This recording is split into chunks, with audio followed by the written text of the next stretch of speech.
च्या परिचय करून देण्यातच मला कळालं तुकाराम महाराज दुसरे कोणी नाही, हेच तुकाराम महाराज. म्हणून मी नतमस्तक झालो. काय त्या दोघांचा संवाद झाला तो इतिहासाला माहित असेल, काय लिखित स्वरूपात नाहीये.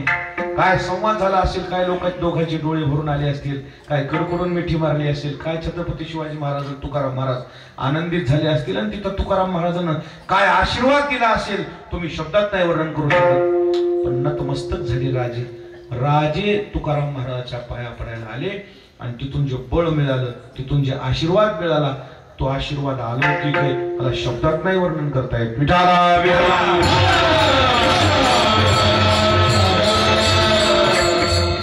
संतांच्या पाया पडणं हे अनेक पूर्वापार चालत आलेली परंपरा. एक शेवटचा मुद्दा बोलतो पुन्हा अभंगाकडे येतो. संतांच्या कोण पाया पडलं नाही, मला त्याचे नाव तरी सांगा.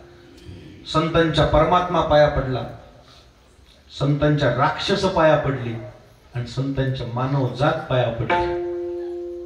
साधू संतांच्या चरणावर स्वतः परमात्मा सुद्धा नतमस्तक झाला.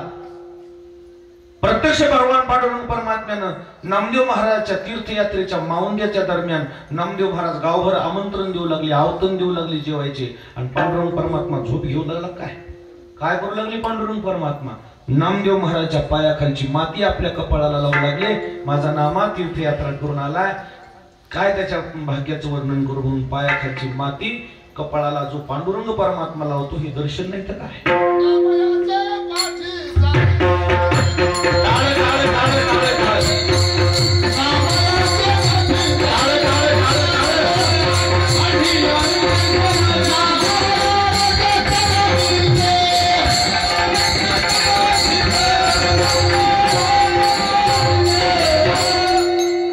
नामयाचे पाठी चाले केशिराज, लागावया रज चरणीचे. पायाखालची माती कपाळाला लावली परमात्म्यानं. संतांचा एवढा मोठा अधिकार आहे. संतांच्या पायाखालची माती, संतांच्या देव पाया पडला. अजून पुढे जाऊन बोलू का? जी राक्षस देवाला म्हणत नाही, नाव घेऊन ती देवाचे हे प्रीत हिरण्यकश्यपूचे, त्याशी तुझे भजन रुचे, विषमत्व साचे तुझ नाही.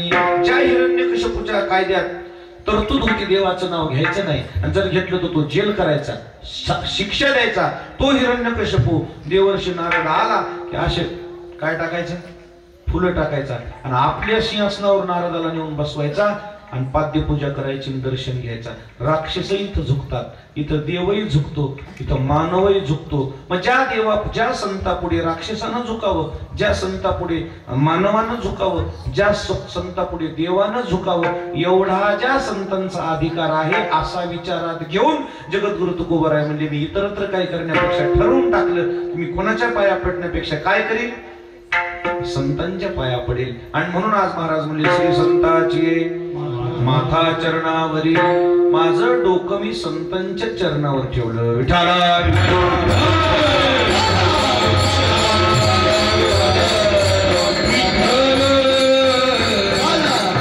एकंदरीत महाराज सगळ्याच लोकांना विचार पटलाय की झुकलं पाहिजे, पाया पडलं पाहिजे, कोणाच्याही पाया पडलं पाहिजे, आशीर्वादच लागते, त्यातले त्यात संतांच्या पाया पडलं पाहिजे. महाराज या सगळ्या बाकीच्या पाया पडण्याचे आम्हाला फायदे कळाले. तो साधूच्या पाया पडल्यानं काय होते सांगा की? ज्यावेळेस तुकोबाराला विचारलं महाराज तुम्ही संतांच्या पाया पडलात? हो म्हणले, मी साष्टांग दंडवत घातला. मग महाराज तुम्हाला काय फायदा झाला? हो तो फायदा पुढच्या चरणामध्ये. विश्रांती पावा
साधूच्या चरणावर नतमस्तक झाल्यानं तुकोबाला म्हणले, विश्रांती पावलो सांभाळा उत्तरे, वाढले अंतरी प्रेम सुख. आम्हाला 3 फायदे झाले. पहिले तर विश्रांती जीवनात मिळाली. आता सध्या आराम मिळतो आपल्याला का विश्रांती आहे? आपण म्हणतो फक्त आता मी जेवण केले, थोडी काय घेतो, विश्रांती नव्हती, काय तो आराम आहे. आराम विश्रांती इकडे मिळतच नसते. एक जण म्हणला, महाराज मग विश्रांती कुठे मिळते?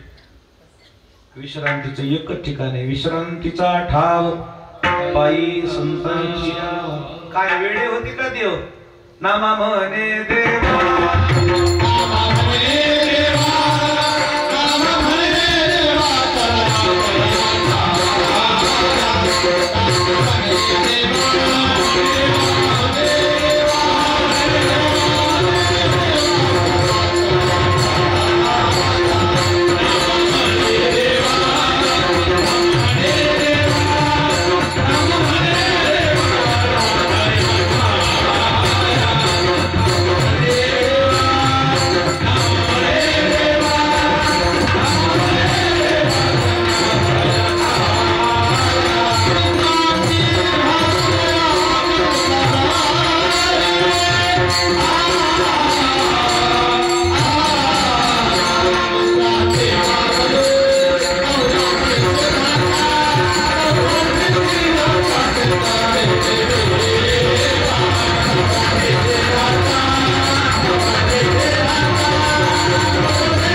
नामा म्हणे देवा, विश्रांती घ्यावया. आराम करणं वेगळं आणि विश्रांती. आराम शरीराला आवश्यक आहे, विश्रांती जीवाला आवश्यक आहे. तो जीव तळमळतोय आणि त्या तळमळीला स्थिर करायचं एकच ठिकाण आहे, जिथं स्थिरता आहे, जे स्थितप्रज्ञ आहे ते फक्त साधू आहे. तिथे गेले की विश्रांती. तळमळच कमी होती माणसं. जे माणसं बेचैन आहेत, जे माणसं उदासीन आहेत, जे माणसं डिप्रेशन मध्ये गेलेत, जे माणसं नैराश्यामध्ये गेलेत, आता बरं नाही तर आत्महत्या करतो, अशा माणसाचं डिप्रेशन कमी करायचं आणि त्याला स्थिर करायची ताकद फक्त साधूच्या दर्शनात आहे. एक गोष्ट सांगतो, भजन करा.